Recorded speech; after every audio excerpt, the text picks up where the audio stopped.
Bonjour à tous pour ce 5e épisode dédié aux acteurs méconnus ou presque du grand public. Après quelques acteurs américains comme Michael Wincott, Brad Dourif ou encore Michael Rooker, on s'attelle cette fois à un mec tout droit venu du pays du soleil levant. C'est raciste, tant pis.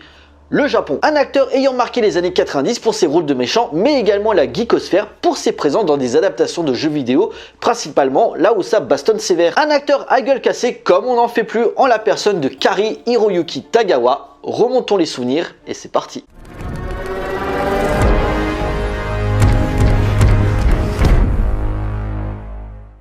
Né en 1950 à Tokyo, Kari Hiroyuki Tagawa est né d'une mère japonaise, la comédienne de théâtre Mariko Hata, et d'un père nippo-américain ayant servi pour l'armée américaine principalement en Caroline du Nord et en Louisiane. Ayant déménagé plusieurs fois, sa famille s'installe définitivement en Caroline du Sud, où Kari Hiroyuki va commencer à étudier le métier de comédien à la Duet High School puis à l'université de Caroline du Nord. En profitant d'être étudiant d'échange, il va, grâce au maître Masatoshi Nakagawa, apprendre certains arts martiaux comme le kendo et le karaté Shotokan. Après sa formation et après quelques petits rôles dans les aventures de Jack Burton dans Les Griffes du Mandarin et l'actionneur armé pour répondre, sa carrière débute vraiment en 1987 lorsqu'il est choisi par le grand Bernardo Bertolucci pour participer au chef-d'œuvre Le Dernier Empereur. Composé d'un casting aussi bien asiatique, Joan Chen, Ying Ruo-Cheng, Victor Wong ou encore Vivian Wu, et américain, Monsieur Peter O'Toole en personne et John Lone. Le film raconte la vie de Puyi, le 12e et dernier empereur de la dynastie Qing,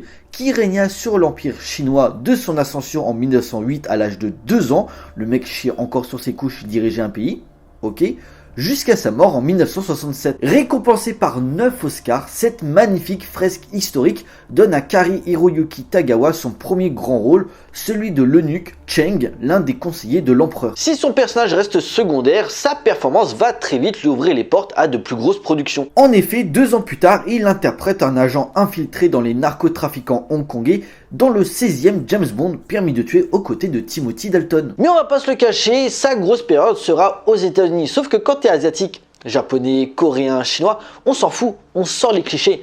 Arts martiaux, films d'action, yakuza, retenez bien ça car ça le suivra le long de sa carrière. En 1991, il affronte Dolph Lundgren et le regretté Brandon Lee dans le film d'action Dans les Griffes du Dragon Rouge réalisé par Mark Lester. Interprétant le terrible chef des yakuza Yoshida, l'acteur y est pour beaucoup dans la réussite du film qui avait été un échec à sa sortie et qui depuis commence à être réévalué. La même année, il joue dans The Perfect Weapon, un chef de la mafia coréenne, quand je dis qu'on s'en fout de sa nationalité, aux côtés de Jeff Speakman et James Hong. Pas un grand film, mais ça reste divertissant. Mais on sent qu'à ce moment-là, sa carrière commence à monter, souvent pris dans des projets beaucoup plus ambitieux et tournant avec les plus grands, comme le film suivant. En 1993 sort Soleil Levant, adapté du roman de Michael Crichton et réalisé par Philip Kaufman. Ce dernier donne la possibilité à Kari Hiroyuki Tagawa de tourner avec Sean Connery, Wesley Snipes, Harvey Keitel et Steve Buscemi, excusez du peu, jouant le fils d'un riche homme d'affaires japonais impliqué dans une affaire de meurtre d'une escort girl durant une réception à Los Angeles. Une fois de plus, il crève l'écran et n'a rien à envier aux grosses stars qui sont autour de lui. Malgré des critiques mitigées, Soleil Levant sera un beau succès avec plus de 100 millions de dollars de recettes à travers le monde. Puis vint 1995, année charnière pour l'acteur avec sûrement son rôle le plus connu. En effet, au début des années 90, le jeu vidéo commence à prendre énormément d'ampleur dans l'inconscient collectif et forcément, le cinéma est titillé à l'idée d'en vouloir en faire des adaptations sur grand écran. Après les génialissimes Super Mario Bros, Double Dragon et surtout Street Fighter, sarcasme, c'est au tour d'une autre licence du jeu de combat à passer par la case film avec le...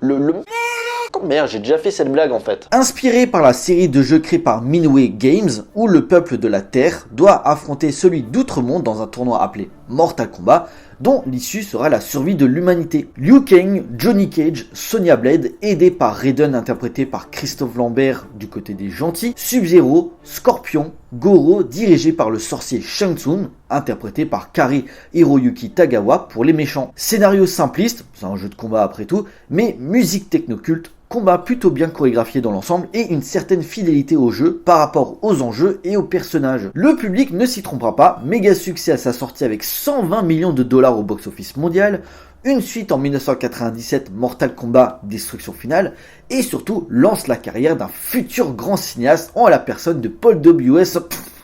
Même en faisant la blague, ça marche pas. Bizarrement, après le carton de Mortal Kombat, le bougre va enchaîner des rôles secondaires quelque peu oubliables dans des films pas forcément recommandables non plus, Le Fantôme du Bargal, Vampire ou encore Le Dernier des Dragons, voire dans des séries comme Sabrina, Stargate SG1 et Walker Texas Ranger. Malgré tout, le début des années 2000 va lui permettre de le remettre sur le devant de la scène. En effet, en 2000, il retrouve Wesley Snipes 7 ans après Soleil Levant avec L'Art de la Guerre, réalisé par Christian Duguay, jouant le conseiller d'un ambassadeur chinois se faisant assassiner et qui sera le déclencheur des enjeux. Un film d'espionnage plutôt efficace à défaut d'être original. L'année suivante, il participe au très casse-gueule remake de La Planète des Singes par Tim Burton. À noter que si le résultat global du film est ce qu'il est, mauvais, je vais pas taper dessus, tout le monde l'a déjà fait avant moi, Kari Hiroyuki Tagawa, en jouant l'ancien général Krull, a le mérite d'avoir un personnage beaucoup plus positif que d'habitude, aidant les héros contre l'emprise et la domination des singes. La même année, il tourne pour Michael Bay dans la grosse production Pearl Harbor, retraçant les événements du fameux 7 décembre 1941.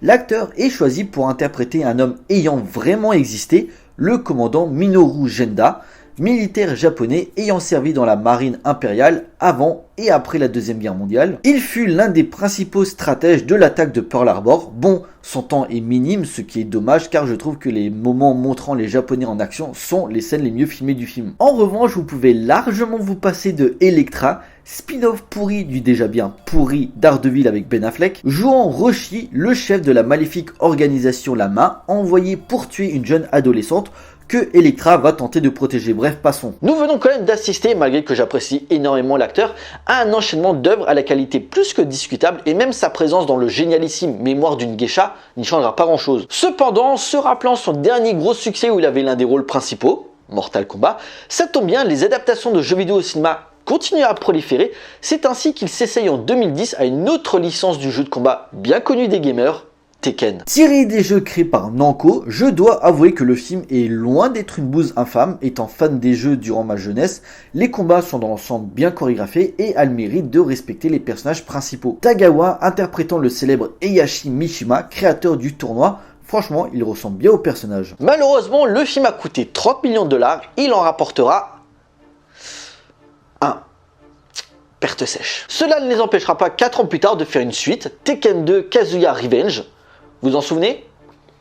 Moi non plus. Sinon, pour le reste, pas grand chose à se mettre sous la dent, à part des petites apparitions dans 47 Ronin, aux côtés de Keanu Reeves, là aussi gros gadin au box-office, et L'Homme au point de fer 2, aux côtés de RZA. Récemment, les abonnés de Netflix peuvent le voir dans l'excellente série de science-fiction Perdu dans l'espace, en attendant de le revoir dans les salles à travers le très attendu biopic sur le 40e président des États-Unis, Ronald Reagan, réalisé par Sean McNamara, dont la sortie est prévue pour cette année si tout se passe bien. Bien sûr, sa filmographie est beaucoup plus longue et il y a forcément des œuvres que vous trouvez plus importantes que celles que je viens de citer. Mais le but n'est pas de faire une biographie complète, mais de mettre en avant ce que je trouve le plus pertinent pour que vous ayez envie de découvrir l'acteur. Traiter d'une star qui aurait tourné dans plus de 150 films et séries et les traiter un par un n'aurait pas de sens. S'il a une carrière assez éclectique, variant série B et gros blockbuster, Kari Hiroyuki Tagawa a en général été cantonné à des personnages liés à la culture asiatique, que ce soit des yakuza, des hommes d'affaires et bien sûr des maîtres en arts martiaux.